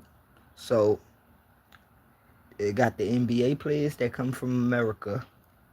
We take our players and we go, and wherever the Olympics at, if it's Sydney, Australia, if it's London, if it's Tokyo, or wherever. And the best players around the world play for the gold medal, for the bronze and the silver. Let me tell you, if I bring that gold medal back home, I'm happy. Okay? I'm happy to bring that gold medal basketball trophy back home to America. Because it'll be us playing against the world. Like, yeah, we play basketball in America in the NBA, and you win the American championship in the NBA, you know. But when you're playing for the Olympics and you win the world championship in the Olympics, to me, that's it's different basketball monster. You know, even though the rules is different in Olympic basketball, I would just I would like a gold medal more than a championship trophy. Hold on, let me see. Legends and commentary, keep it G like all the legend judges in the dunk contest. Oh yeah. R.I.P. Stacey King. He used to crack me up. Oh yeah. Hold on. Stevens, Cantor, Noah, Pierce, Brooks, all anti-LeBron guys. Oh no, man. I remember if I think you talk about Led Stevenson. Let me tell you something, man. My boy the Lance Flash Stevenson. Like, I don't know. I'm gonna just say this, man. You'll never see a player like Lance Stevenson again in the NBA. For real, like, I like Lance Stevenson, man. For real, like, New York City product, but it's just the thing is you gotta stay locked in. Hate is expected when you great, though. It's natural. Man, a lot of the players in LeBron generation, if they wasn't his friends, to be honest with you, most of them don't like his accomplishments in the NBA. And a lot of the people did get mad when he went to Miami, and they did get mad when he went back to Cleveland, and they did get mad when he went to Los Angeles. So some people just want to be mad where they don't understand things, but I'll be like, nah, you gotta understand it, cause I'm gonna be real. Kevin Durant going to Golden State was a punk move. And LeBron going to the Heat was a punk move. But this the thing. People don't say when KG, Paul Pierce, and Ray Allen, when they teamed up, that wasn't no punk move either. We gotta be fair. You know, we gotta be fair. You know, but people never, I always see people don't never talk about that. And they'll say, oh, it was business. Well, if LeBron and them did it, it was business as well, too. You know, it is business. You know, I still go to rewatch the decision to get a laugh because after the announcement on live TV, I was thinking Braun better have the National Guards in front of his crib. Nah, let me tell you something. I don't know. They just don't like. They saw Braun and D Wade psychic. Like, nah, I don't know. He is one of the most hated NBA players in NBA history, you know, for real. Especially when you compare him to Jordan or even any one of the greats. But I always say you can't compare, like, LeBron to Jordan because when you look at it, LeBron is more like Magic, you know? It's more like Magic, and I don't know, people was just wrong ever comparing like LeBron to Jordan, like just wrong. You know, like his generation is his generation, you know, like, and I be always saying when people compare Jordan to LeBron, like you fools be forgetting about a person called Kobe Bryant. And that's how I tell that a lot of people got head problems. Let me tell you something. Jordan could be the best of what everybody think he is. You feel me? I don't care. But if you for 1 second think Kobe Bryant is a sneeze by, y'all people is sick. Okay, so that's why, in my opinion, you can't never compare Michael Jordan to LeBron. Because how could you ever really forget about Kobe? Do y'all got brains? Do y'all think?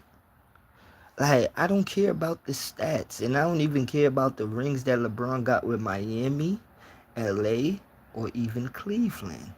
I don't care about that. Y'all ain't never see a beast like Kobe in the NBA. Y'all ain't never see a killer like Kobe in the NBA. You ain't never see a monster like that. Come on, man. Boy broke his finger, what it was, in mid-game and stuff, and still kept playing.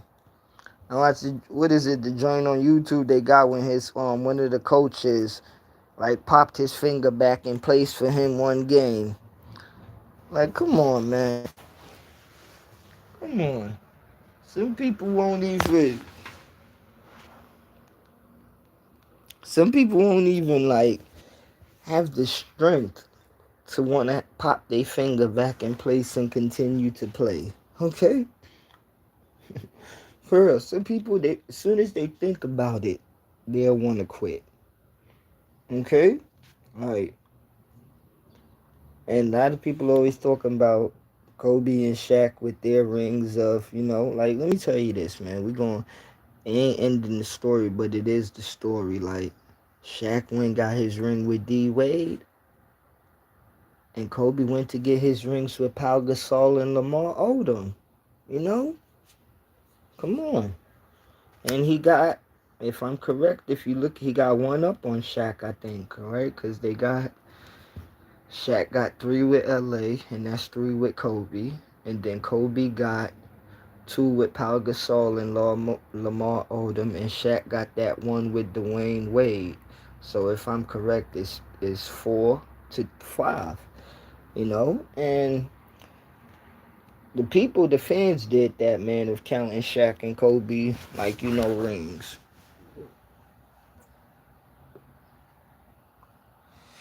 And you see what my brother put? Jordan plus Kobe equals animal mentality. Excuse me. Both Mambas got rings. Kobe and Brian Scalabrine, the white Mamba. Of course, never disrespect Brian Scalabrine, man. For real. Come on, man. Never Brian Scalabrine, too, he's a shooter. Okay? And one thing I respect in all players, is if you's a shooter. I don't see Bronny with it. I don't see Braun winning another ring. He got 2 years with the Philadelphia 76ers. We could count the money. What is it, $8 million? Let me tell you, bro. See? And this way I'm going to get real and dirty. They think that it was okay, right? To, you know, split up the East Coast, because the Knicks won the championship. So the East Coast is all split up right now, and they split some teams up on the West Coast. So the 76ers organization, they went and got Jaylen Brown. They took Paul George to Boston, And the thing is, I think Paul George will have a good year this year coming up. But they have Jaylen Brown, LeBron James, VJ Edgecombs, Tyrese Maxey, and Joel Embiid as the starting lineup for the 76ers. Now, a lot of people will say, yo, that's a forceful starting lineup. I even see some dumb people on the internet saying that's probably the best starting lineup in NBA history. Yeah, sure, whatever. But let me tell you this. We gonna F them up, okay? When the Sixers play the Knicks, we gonna F them up. We did it last year, and just because y'all got LeBron and Jaylen Brown, we're going to do the same thing to them. We're going to kick them in their face and make them taste dirt. Okay? Like, yo, it comes to the joint like when you was a kid getting beat by your big brother. You still going to get beat every day. Okay? I'm not going to stop. I'm going to keep on beating you. So, like, and the thing is, right? I'm going to put it to you like this. I could map it out. The Sixers could beat the Knicks probably 2 out of 3 times in the regular season, right? But they ain't gonna get further than us in the playoffs, okay? And they ain't gonna go, they ain't gonna go nowhere. Cause when it comes down to the real grind of the things, right? What they gonna do in fourth quarter? They gonna be very confused. Cause what you gonna do? Put all the attention on LeBron now? And a lot of people LeBron is going to be a decoy this year for the 76ers. And they are going to play a sneak attack against the whole NBA because I think that they may put Jaylen Brown as the main force player in the 76ers, but with a lot of this, a lot of people in the Sixers organization as the players, a lot of them got to make sacrifices this year if they ever think they want to get somewhere. Because let's hypothetically speak and say the Sixers get far in the playoffs this year, right? Who's going to be their main target player at the end of the game? Who's going to be their MVP for their season? Who is going to be their closer? They have a lot of arguments to settle, okay? So I let them deal with that. Brown got Lindsey Hunter beat far as A still balling. Yeah, current Sixers, even with LeBron James starting 5, ain't touching the 2001 starting 5, which was Allen Iverson, Eric Snow, Aaron McKee, Dikembe Mutombo, and R.I.P. Tyronn Hill. Man, shout out to Tyronn Hill, man. He was a journeyman. You know, he was one of them people that y'all like superstar names, right? But Tyronn Hill was one of them players, like, he come to just do his job. You know, he come to do his job. You know, he might push you around if he got to, but he come to do his job. And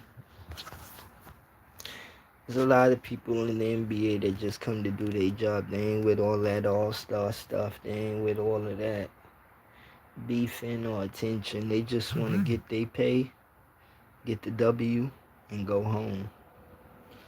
You know? I wish a lot more people was like that in the NBA. For real, because, like, to me, all that talking just going to make me want to beat you more. That's all.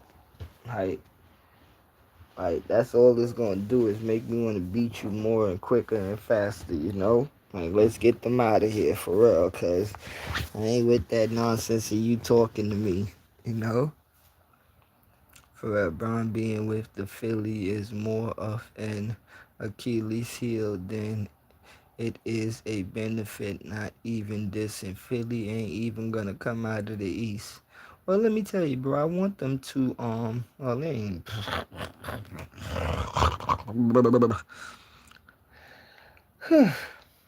Okay, let me see. How could I put this, bro?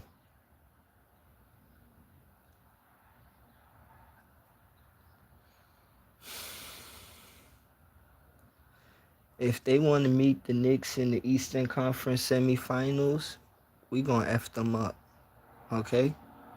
Like, I'm not with this little old 41-year-old LeBron thinking and young Jaylen Brown thinking that they could come and save these dudes like save the night, okay? They ain't gonna, like, yo, we gonna mop the floor with them. Okay, because one thing people thinking, like, yeah, the Knicks won, and they thinking, like, yo, the Knicks is sleeping. Like, let me tell you, the game plan that we coming with next season It's going to be the same fire run pistol, right? And we're going to run everybody in the NBA out the gym the same way we did last year to win, and we're going to win next year. Okay, we're going to run this back. Okay? We're going to run it back. Because Wemby and the Spurs, they weak. For real, because let me tell you this. You better watch out for OKC too next season because they're going to be dangerous. Y'all could talk about Shea falling on the floor, and yeah, I did talk about him falling on the floor because I don't like all that falling on the floor stuff. I don't care where you play. But Shea and the whole OKC organization, they know they got some redeeming to do. They know that. But you got to sleep a team because that boy, what is it, LaMelo, Ball, and Anthony Edwards, they going to run something with the Wolves. They going to run teams out of the gym. Okay, mark my words. Them Wolves are going to be dangerous next season. But don't sleep on OKC because they got a lot of redeeming to do. A lot of people going to say don't sleep on the Spurs. They got a lot of redeeming to do. The Spurs got a lot of growing to do. Okay? They need to grow before they redeem themselves. Yes, they did make it to the NBA Finals last year as a young team and one of the youngest teams in NBA history. But, like I told my brother, that youth is full of fire. But that experience is what the Knicks going to take to win. And that's what happened. Do all of that hype stuff you want. You know, because I ain't going to front Dylan Harper. Next year, he is going to be one of my best players in the NBA. But he got to learn to humble himself. And you just got to be that left-hand killer. You got to be that left-hand assassin. Because next year, the coach should start him. You know? I'm going to start Dylan Harper next year. For real. And the thing is, if the coach is smart, I will start him in point guard and not shooting guard. For real, let him go through the really trials in the NBA and go against all the point guards in the NBA every night. Because the Spurs going to make it to the playoffs next year. But the shit is, some of your young players, they got to go through trials and tribulations to really get to the top where they want to go.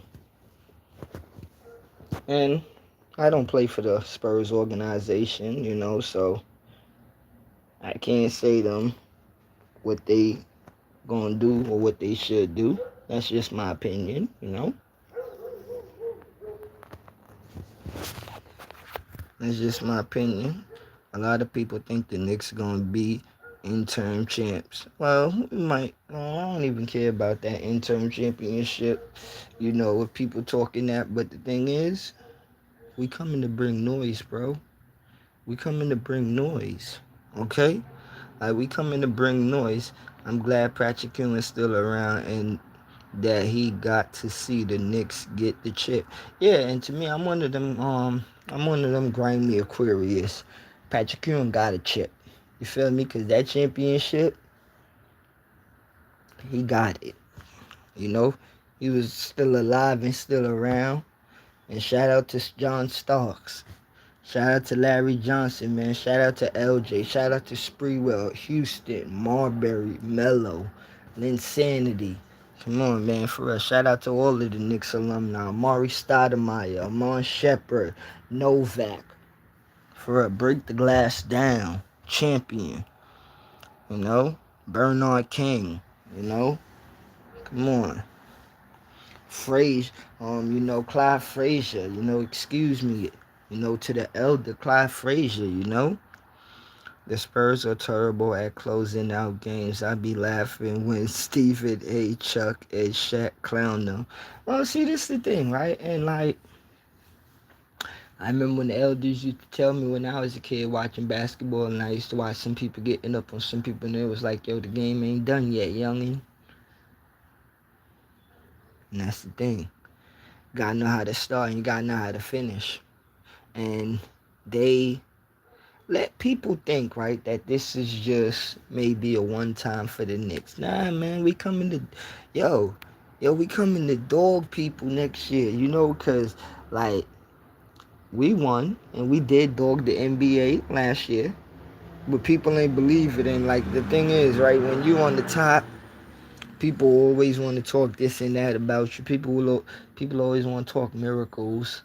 People always want to talk uh, if they could do it again. Well, you know what? Shout out to Leon Rose and shout out to Worldwide West. And I'm going to say this too. James Dolan, shout out to your little funky self as well.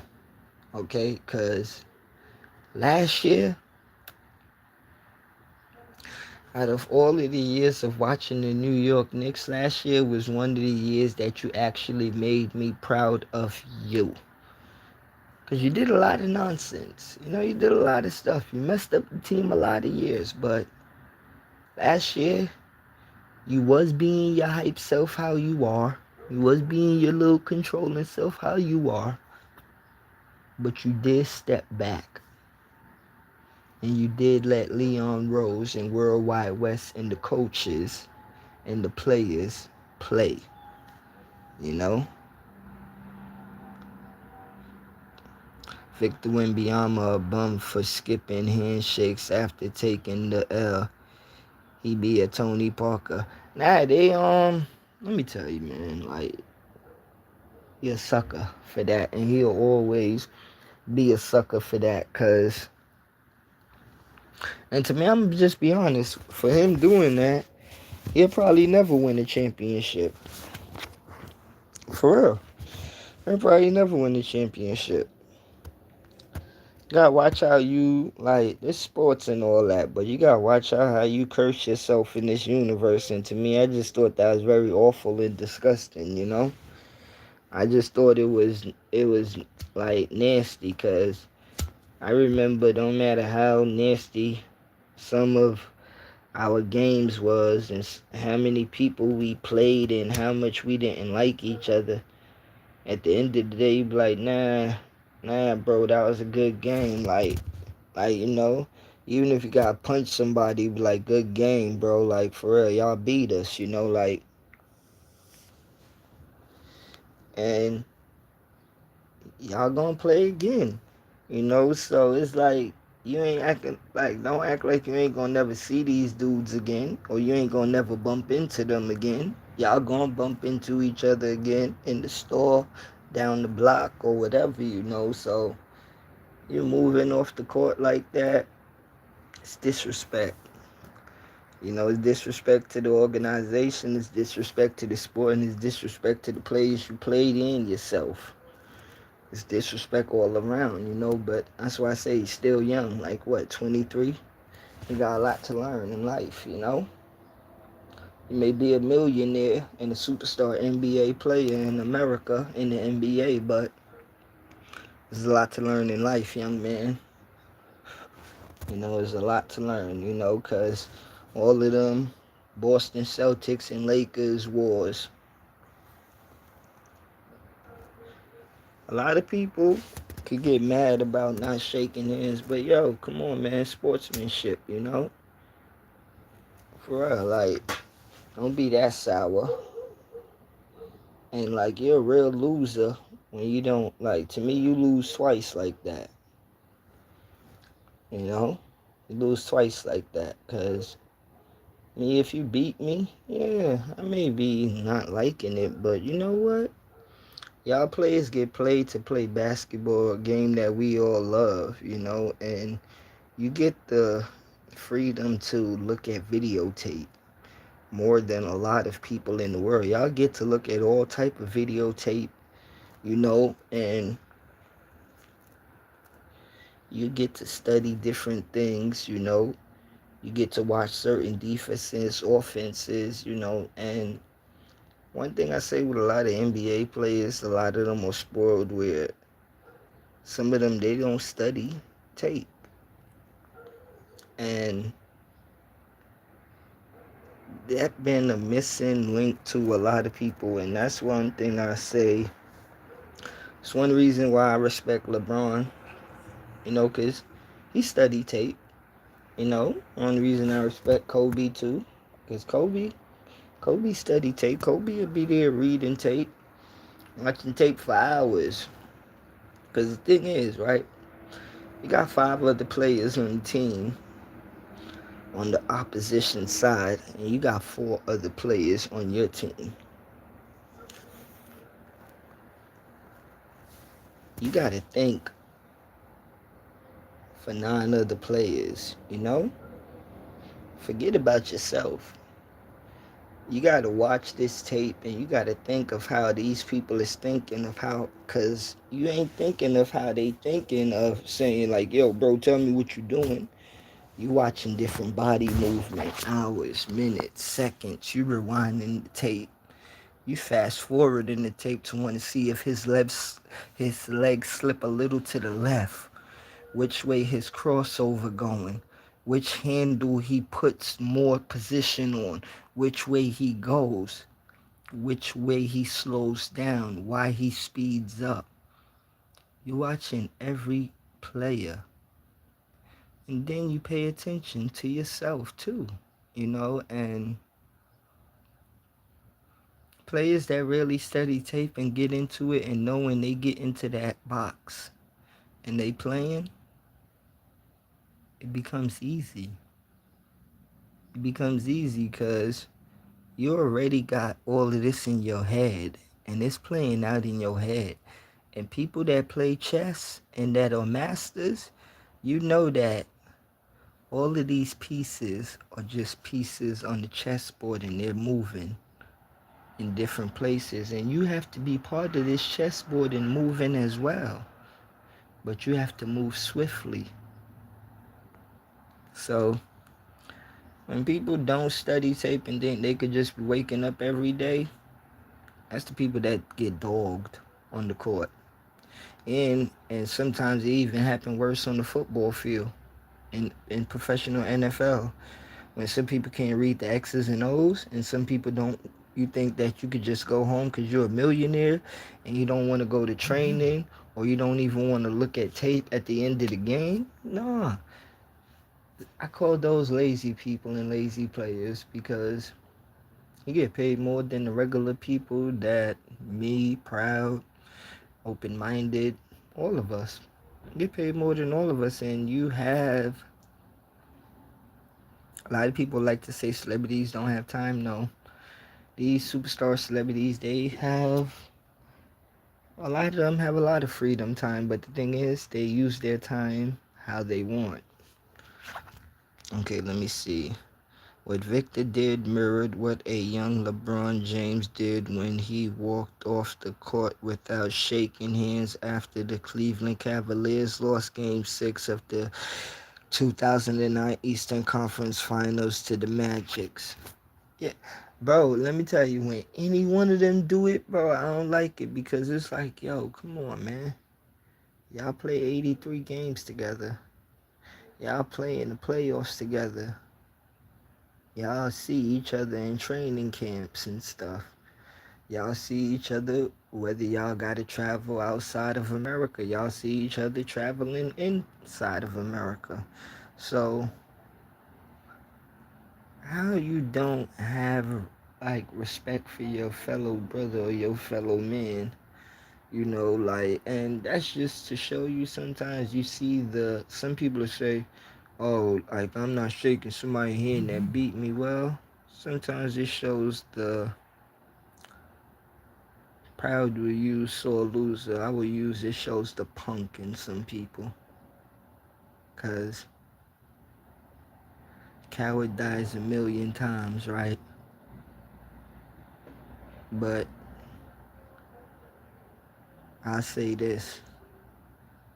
A soldier only dies for a second and lives on. Okay?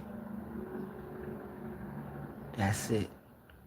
A soldier only dies for a second and then lives on. Because this physical flesh is this physical flesh.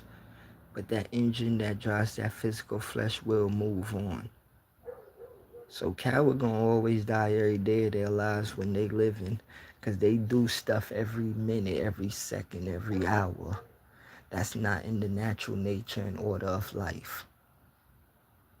And when you a true soldier in life, you know your discipline and your dedication. So even if you fall, you know step by step you getting up. And you know what they call the ultimate battle. You know the ultimate battle is the sweetest victory. Okay?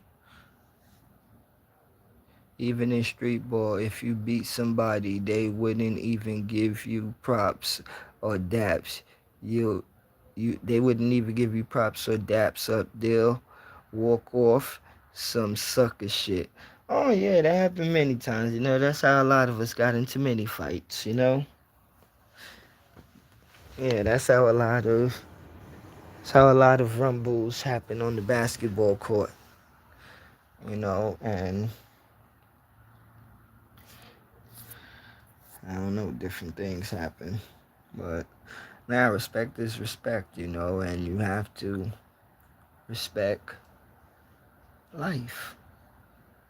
You know, they be forgetting to respect life and they be thinking that it's okay to disrespect life, but you gotta respect the life you live and respect life around you. It's not you bowing down,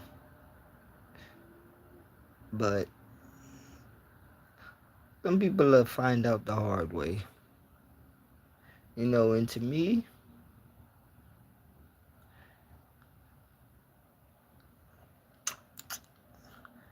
he's just tall for nothing. For real. Victor Wembanyama, he better because he ain't KD. He ain't Kevin Durant. You know, he ain't Dikembe Mutombo. He ain't Shaq. He ain't Amari Stoudemire. I don't care about how people be calling him alien. To me, I'm not calling you none of that. You Victor Wembanyama. And you have to prove yourself if you want to be an all-star or a superstar in the NBA. That sucker shit, that's that, you know?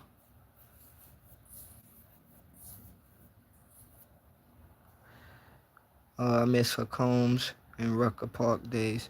Yeah, it ain't the same no more. Nah, it ain't. I don't think street ball will ever get back to what it used to be from like the 80s to the 90s to the early 2000s. Those was, I would say from 1990 to 1997, in my opinion, was probably some of the greatest basketball I ever seen in my life on like, from like Brooklyn to the Bronx, you know, cause in Harlem, everybody brung it. Dudes, girls, you know, everybody brung it. And what you see nowadays, that's why I always a big up the WNBA, you know. I'm from I'm from Bronx and Brooklyn where girls been playing basketball though, you know. I'm from I'm from Bronx and Brooklyn where we could pick some girls that they look nice, they look beautiful, but they'll still crack you down. Okay? Like come on, man. Like let them just take off their nails. Okay? And you want to be real with it, let them go put their scarf on and put their training bra on. And it's on. Okay? Like, man, that's what I tell people. What they call basketball nowadays, yeah, it's something, but I seen a different animal growing up, you know? Seen a different animal. Like, you had to really crack the pavement. You had to really be out there in the summer, winter, spring, or fall. And you had to really touch the elements. For real. You had to really touch the elements. Dope chat, bro. Stay up, stay safe and blessed. Take care. I gotta go back to work. Nah, God bless you, Rastafari, bro. Lion love, man. Yeah, you have to really play, and it was no quit. It was no quit. You had to keep your foot on the gas. And that's how it go in life, man. No quit. Keep your foot on the gas. Keep going.